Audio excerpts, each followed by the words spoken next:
we got a lot of what we call forums. And so that you can take the concepts and put whatever you want in those forums. So we're just going to show you some examples of each of those today as we move through the day. Remember too, obstacle course is different than a station. Generally in an obstacle course you don't want things that are moving. So you don't want to put in your obstacle course, you know, shooting a basketball or something like that. Those you want to keep into a station where they're going to be there for a little while. In an obstacle course where they're going to be moving. Because sometimes people will throw, oh, okay, well, they can kick a ball into the goal and then go to the next one. But then there's total chaos because things are flying all over and kids are getting crazy. So once again, here with the obstacle course, one thing that we find with kids is sometimes they have a tendency to shuffle and they don't really want to pick up their feet. So keep in mind about stepping. Should you practice it? Absolutely. Do a lot of kids have it? Sure, no problem. But for those kids that don't, this is just a way for the kids who get it, got it, great, they can do it. The other ones are actually practicing it while they're doing it. So this area here and this little area over here is going to be for stepping. But I wanted it within the obstacle course twice so that they actually have to do it. Again, how Randy was talking about progression. We want to be able to give students choices for them to be able to make on which one they want to go to. Now, if I'm coming over here, am I going to go through every one of these? No.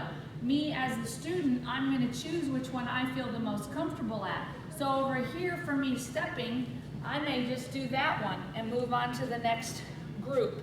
And you notice too how most of the time we've got the most simple on this side, the most simple on this side.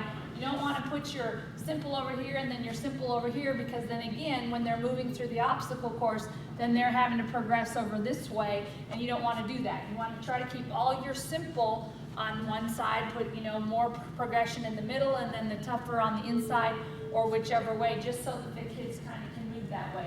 But here again, I like to be able to have visuals, although Randy's all about pretty, I'm about pretty too, but I like things to be able to match and to be able to go. But for kids too, then that way they can see colors and be able to know that when you're going through, you may have them say when they're stepping, blue, orange, green, just in their mind, so that they're kind of going through that. You're not just doing movement, but you're doing color, you're doing steps, you're doing all different kinds of things while they're doing that. So over here, they're stepping. Here's the thing too, also, I mean, it's very simple, just some pieces of wood, but for them to have to step over. It's about them having to step over, visuals with their feet. And here, again, in your classrooms, let them make feet. One day for an art project, have them make their own little feet. How fun would that be? You can put feet out all over and just have them step on their feet. They have to find a little pattern and do their little feet. They get to step on Joey's feet and Sarah's feet and so on. But it's for them to have to be able to step, not only just within the obstacle course, but here. And you may put on here right, left, right, left. You could always kind of remind them red is for right, so that they kind of are remembering that as they're going. Green is for left, but always kind of try to make that consistent.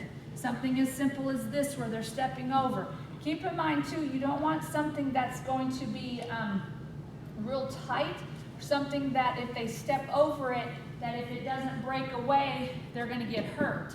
Because if this was, you know, a piece, let's see, you know, just board or screwed together, and they step over it and then they trip because, you know, they're all excited and they're having fun, and this is a piece of wood that's connected, and I don't step just right, what am I going to do? Then I'm going to fall here. So keep that in mind too, because as the obstacle course is going, they're having fun and they're not paying attention. But at least if I step over this and I trip, it's not going to hurt me, or it's not going to hurt my friend next to it. But the big concept is for them to be able to step over and not drag those feet. Over here, this is about balance. Balance is a big, big deal with our kids. It's hard for kids to, for balance, you gotta have balance to be able to throw, to be able to kick, to be able to dribble, to be able to do all that kind of stuff.